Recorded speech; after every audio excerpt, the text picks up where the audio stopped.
ರಾಜ್ಯದಲ್ಲಿ ಸಿಎಂ ಕುರ್ಚಿಯ ಹಗ್ಗ ಜಗ್ಗಾಟ ನಡೀತಾ ಇದೆ. ಆದರೆ ಹಗ್ಗ ಜಗ್ಗಾಟಕ್ಕೆ ಕೊನೆ ಎಳೆಯುವಂಥ ಪ್ರಯತ್ನವನ್ನ ಸಿದ್ದರಾಮಯ್ಯ ಅವರು ಇವತ್ತು ಮಾಡಿದ್ದಾರೆ. ಮುಂದಿನ 5 ವರ್ಷಗಳು ನಾನೇ ಮುಖ್ಯಮಂತ್ರಿ ಅಂತ ಹೇಳಿದ್ದಾರೆ. 5 ವರ್ಷ ನಾನೇ ಮುಖ್ಯಮಂತ್ರಿ ಆಗಿರ್ತೇನೆ, ಯಾವುದೇ ಬದಲಾವಣೆ ಆಗೋದಿಲ್ಲ ಅಂತ ಹೇಳಿದ್ದಾರೆ. ನಾನೇ ಮುಖ್ಯಮಂತ್ರಿ. ತಮ್ಮ ರಾಜಕೀಯ ವಿರೋಧಿಗಳಿಗೆ ಒಂದು ಸ್ಪಷ್ಟ ಸಂದೇಶವನ್ನು ರವಾನೆ ಮಾಡಿದ್ದಾರೆ ಸಿದ್ದರಾಮಯ್ಯ. ಪಕ್ಷದೊಳಗಿನ ಮತ್ತು ಪಕ್ಷದ ಹೊರಗಿನ ರಾಜಕೀಯ ವಿರೋಧಿಗಳಿಗೆ ಕೊಟ್ಟ ಉತ್ತರ ಇದು. ನಾನೇ ಮುಖ್ಯಮಂತ್ರಿ. ಹೊರಗಡೆಯವರ ಲೆಕ್ಕಾಚಾರ ಏನಿತ್ತೋ ಗೊತ್ತಿಲ್ಲ, ಆದರೆ ಪಕ್ಷದೊಳಗಿನ ಕೆಲವಷ್ಟು ಜನ ನಾನೂ ಕೂಡ ಮುಖ್ಯಮಂತ್ರಿ ಆಗಬಲ್ಲೆ, ಈ 5 ವರ್ಷದ ಅವಧಿಯಲ್ಲಿ 2028ರ ಒಳಗಾಗಿ ನಾನು ಕೂಡ ಮುಖ್ಯಮಂತ್ರಿ ಆಗಬಲ್ಲೆ, ಮುಖ್ಯಮಂತ್ರಿ ಆಗಬಹುದು ಅಂತ ಕನಸು ಕಾಣ್ತಾ ಇದ್ರಲ್ಲ ಅಂಥವರಿಗೆ ನೇರವಾದಂಥ ಸಂದೇಶವನ್ನು ಕೊಟ್ಟಿದ್ದಾರೆ. ಇವತ್ತು ವಿಶೇಷ ಸಂಪುಟ ಸಭೆಯನ್ನು ಚಿಕ್ಕಬಳ್ಳಾಪುರದ ನಂದಿ ಬೆಟ್ಟದಲ್ಲಿ ನಡೆಸಲಾಯಿತು. ನಂದಿ ಬೆಟ್ಟದಲ್ಲಿ ಸಚಿವ ಸಂಪುಟ ಸಭೆಯ ಈ ಸಂದರ್ಭದಲ್ಲಿ ನಾನೇ ಮುಖ್ಯಮಂತ್ರಿ ಅಂತ ಹೇಳಿಬಿಟ್ಟಿದ್ದಾರೆ. ಸೊ ಹೀಗಾಗಿ ಸಿದ್ದರಾಮಯ್ಯ ಅವರ ಹೇಳಿಕೆ ಇದೆಯಲ್ಲ, ರಾಜ್ಯದಲ್ಲಿ ರಾಜಕೀಯ ವಲಯದಲ್ಲಿ ವಿಶೇಷವಾಗಿ ಕಾಂಗ್ರೆಸ್ನಲ್ಲಿ ಬಹಳ ದೊಡ್ಡ ಸಂಚಲನವನ್ನು ಸೃಷ್ಟಿ ಮಾಡಿದೆ. ನೀವೇ ಸಿಎಂ ಆಗಿರ್ತೀರಾ ಸರ್? ನೀವು ತಾವು 5 ವರ್ಷ ಸಿಎಂ ಆಗಿರ್ತೀರಿ? ಹೌದು, ನಾನೇ. ಈಗ ಅವ್ರು ಬಿಜೆಪಿ ನವೆಂಬರ್ಗೆ ಬದಲಾವಣೆ ಆಗುತ್ತೆ ಅಂತ ಹೇಳ್ತಾ ಇದಾರೆ ಸರ್. ಯಾರು? ಬಿಜೆಪಿ ಅವರು ಜೆಡಿಎಸ್ ಅವರು ಸರ್. ಅವರು ನಮ್ಮ ಹೈಕಮಾಂಡ್. ಅಶೋಕ್ ಅವ್ರು ಹೇಳ್ತಾ ಇದಾರೆ ಎಲ್ಲ ಕಡೆ. ನಮ್ಮ ಹೈಕಮಾಂಡ್ ಏನ್ರಿ ಅವರು?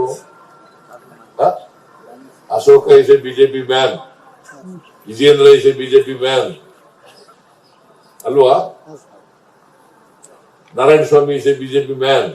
ಅವ್ರು ಹೇಳಿದ್ರೆ ನೀವು ಬರ್ದ್ಬಿಡಲ್ಲ, ವೆರಿಫೈ ಮಾಡ್ಬೇಕಾ ಬೇಡ? ಅದಕ್ಕೆ ತಮ್ಮನ್ನ ಕೇಳ್ತಾ ಇದೀವಿ ಸರ್. ಅದಕ್ಕೆ ನಾನು ಹೇಳಿದ್ರೆ ಬರೆಯ 5 ವರ್ಷ ನಾನೇ ಮುಖ್ಯಮಂತ್ರಿ, ನಮ್ಮ ಹೈಕಮಾಂಡ್ ನಿರ್ಧಾರ ಮಾಡುತ್ತೆ, ಬಟ್ ಹೈಕಮಾಂಡ್ ಖಂಡಿತವಾಗಿಯೂ ಕೂಡ ನನ್ನನ್ನೇ ಮುಂದುವರಿಸುತ್ತೆ ಅಂತ ಹೇಳಿ ಮುಖ್ಯಮಂತ್ರಿಗಳು ಆತ್ಮವಿಶ್ವಾಸದಿಂದ ಮಾತನಾಡ್ತಾ ಇದ್ರೆ, ಇದೇ ಹೇಳಿಕೆ ವಿಚಾರಕ್ಕೆ ಸಂಬಂಧಪಟ್ಟಂತೆ ಡಿ.ಕೆ. ಶಿವಕುಮಾರ್ ಏನು ಹೇಳಬಹುದು ಅಂತ ಹೇಳಿ ಎಲ್ಲರಿಗೂ ರಾಜಕೀಯವಾಗಿ ಕುತೂಹಲ ಇದ್ದೇ ಇರುತ್ತೆ. ಡಿ.ಕೆ. ಶಿವಕುಮಾರ್ ಅವರ ವರ್ಷನ್ ಏನಾಗಿರುತ್ತೆ ಅಂತ. ಡಿ.ಕೆ. ಶಿವಕುಮಾರ್ ಹೇಳಿದ್ದಾರೆ, ನನಗೆ ಬೇರೆ ದಾರಿನೇ ಇಲ್ಲ, ಸಪೋರ್ಟ್ ಮಾಡಲೇಬೇಕು, ಮಾಡ್ತೀನಿ ಅಂತ ಹೇಳಿದ್ದಾರೆ. I have no other options ಅಂತ ಹೇಳಿದ್ದಾರೆ. ನಾನು ಮುಖ್ಯಮಂತ್ರಿಗಳ ಬೆನ್ನಿಗೆ ನಿಂತು ಸಹಕಾರವನ್ನು ಕೊಡ್ತೇನೆ ಅಂತ ಹೇಳಿದ್ದಾರೆ. ಹೈಕಮಾಂಡ್ ತೀರ್ಮಾನಕ್ಕೆ ನಾನು ಬದ್ಧ. ಲಕ್ಷಾಂತರ ಕಾರ್ಯಕರ್ತರು ಪಕ್ಷವನ್ನು ಬೆಂಬಲ ಕೊಟ್ಟಿದ್ದಾರೆ. ಪಕ್ಷದ ತೀರ್ಮಾನಕ್ಕೆ ನಾನು ಬದ್ಧವಾಗಿರ್ತೇನೆ ಅಂತ ಹೇಳಿದ್ದಾರೆ. ನಂದಿ ಬೆಟ್ಟದಲ್ಲಿ ಡಿಸಿಎಂ ಡಿ.ಕೆ. ಶಿವಕುಮಾರ್ ಪ್ರತಿಕ್ರಿಯೆ ಕೊಟ್ಟಿದ್ದಾರೆ. I had to stand by him, I support him, and I don't have any objection to it. Whatever the party high command tells and whatever he desires, it will be fulfilled. I don't want to discuss anything. All lakhs of workers have supported this party. It is not only D.K. Shivakumar. What option I have? I had to stand by him, I support him, and I don't have any.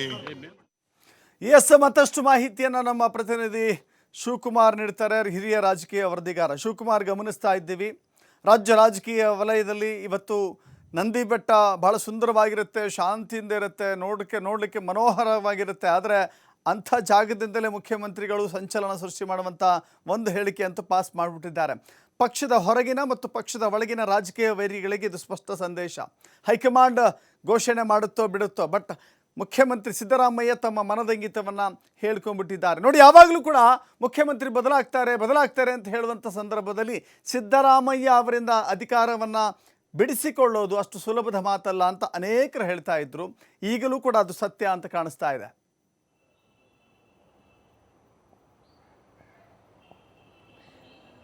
Dashrath, ಇವತ್ತು ಚಿಕ್ಕಬಳ್ಳಾಪುರದ ನಂದಿ ಬೆಟ್ಟದಲ್ಲಿ ಸಚಿವ ಸಂಪುಟ ಸಭೆ ನಡೀತಾ ಇತ್ತು. ಆ ಸಂಪುಟ ಸಭೆಗೆ ಆಗಮಿಸಿದಂತಹ ಮುಖ್ಯಮಂತ್ರಿಗಳು ಭೋಗನಂದೀಶ್ವರನಿಗೆ ಪೂಜೆಯನ್ನು ಸಲ್ಲಿಸಿ ನಂತರ ಮಾಧ್ಯಮಗಳ ಮುಂದೆ ಒಂದು ಹೇಳಿಕೆಯನ್ನು ಕೊಡ್ತಾರೆ. ಆ ಹೇಳಿಕೆ ಸಾಕಷ್ಟು ಕುತೂಹಲವನ್ನು ಹುಟ್ಟು ಹಾಕಿದೆ. ಯಾಕೆಂದರೆ ರಾಜಣ್ಣ ಅವರು ಆ ಸ್ಟೇಟ್ಮೆಂಟ್ ಕೊಟ್ಟ ನಂತರದಲ್ಲಿ ರಾಜ್ಯ ಕಾಂಗ್ರೆಸ್ನಲ್ಲಿ ರಾಜ್ಯ ರಾಜಕಾರಣದಲ್ಲಿ ದೊಡ್ಡ ಮಟ್ಟದ ಸಂಚಲನ ಕ್ರಿಯೇಟ್ ಆಗ್ತಾ ಇತ್ತು.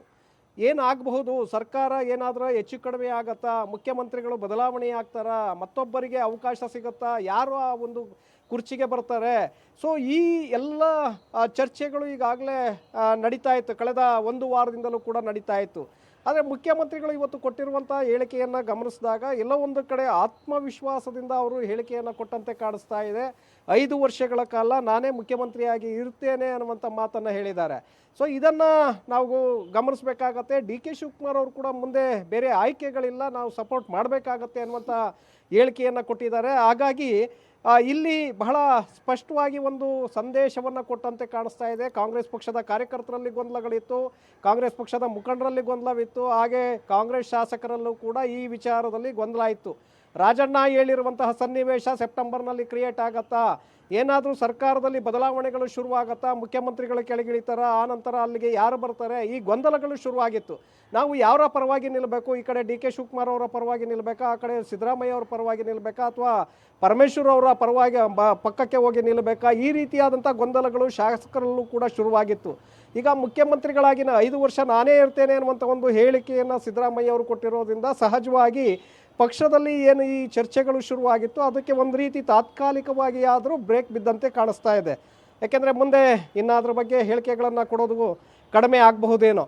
ಆದರೆ ಎಲ್ಲವೂ ಕೂಡ ಹೇಳ್ದಾಗೆ ಆಗತ್ತೆ ಅನ್ನುವಂಥದ್ದನ್ನು ನಾವಿಲ್ಲಿ ಗಮನಿಸಬೇಕಾಗಿಲ್ಲ. ಕಾಂಗ್ರೆಸ್ ಹೈಕಮಾಂಡ್ ಯಾವ ಸಂದರ್ಭದಲ್ಲಿ ಏನು ನಿರ್ಧಾರವನ್ನು ಬೇಕಾದರೂ ಕೂಡ ತೆಗೆದುಕೊಳ್ಳಬಹುದು. ಯಾಕೆಂದರೆ 2.5 ವರ್ಷಗಳ ಕಾಲ ಸಿದ್ದರಾಮಯ್ಯನವರು ಇರ್ತಾರೆ, ತದನಂತರದಲ್ಲಿ ಬದಲಾವಣೆ ಆಗುತ್ತೆ ಅನ್ನುವಂತಹ ಒಪ್ಪಂದ ಆಗಿದೆ ಅನ್ನುವಂತಹ ಚರ್ಚೆಗಳು ಈ ಹಿಂದಿನಿಂದಲೂ ಕೂಡ ಕೇಳಿಬರ್ತಾ ಇದೆ. ಹಾಗಾಗಿ ಹೈಕಮಾಂಡ್ ಇದರ ಬಗ್ಗೆ ಎಲ್ಲೂ ಕೂಡ ಕ್ಲಾರಿಟಿಯನ್ನು ಕೊಟ್ಟಿಲ್ಲ.